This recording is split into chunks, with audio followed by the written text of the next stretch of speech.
Hi guys, and welcome back to the Secret Sanctuary. I know everyone and their mother is doing a review of The Last Jedi. I'm going to do a short one. I'm going to talk about it just on a conceptual level. I'm not going to go scene by scene. But I read something today that just the light came on as to what the problem is with The Last Jedi. And what I read is that two things happened on Friday. Number one, of course, The Last Jedi was released. The official release date was Friday, even though, of course, there were screenings on Thursday night. But number two, J.J. Abrams pitched Episode 9 to Disney. And that is the problem with The Last Jedi. How is it possible that they don't know what's going to happen in 9 on the day that 8 is released? How could they have not known that when they started filming 8? How could they have not known before they started filming 7 what was going to happen in the arc of this trilogy?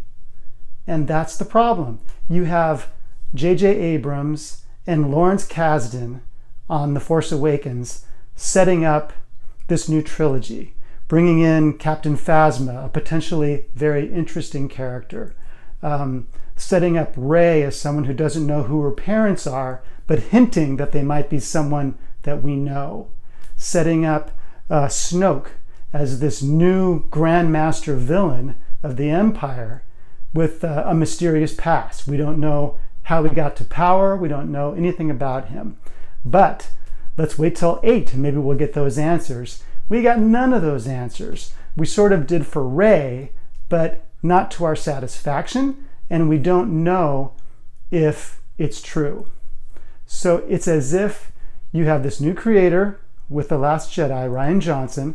It's as if he didn't like The Force Awakens, and so he ignored the major things that had been set up in that movie and decided to make his own movie. And so it feels jarring because we know as an audience that we're watching the middle chapter of a trilogy, and yet we're not getting answers to questions that were set up in The Force Awakens in this movie.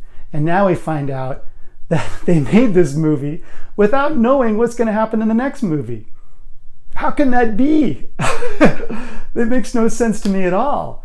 I mean, I imagine if, we know from experience that with Marvel, that they have very carefully created this puzzle, and they know exactly what's going to happen in each of their movies, how it's going to set up, and then we'll have Avengers movies that will pay off a lot of these, these questions that we've asked. It's very detailed, it works. DC has gone the other route, kind of like Star Wars, where they're just throwing things in one particular movie and then going to a different movie and throwing things there, and there's no rhyme or reason to it. So I think for those people who walked out of The Last Jedi feeling somehow incomplete, that the experience wasn't as fulfilling as they thought it would be, I think that's the reason.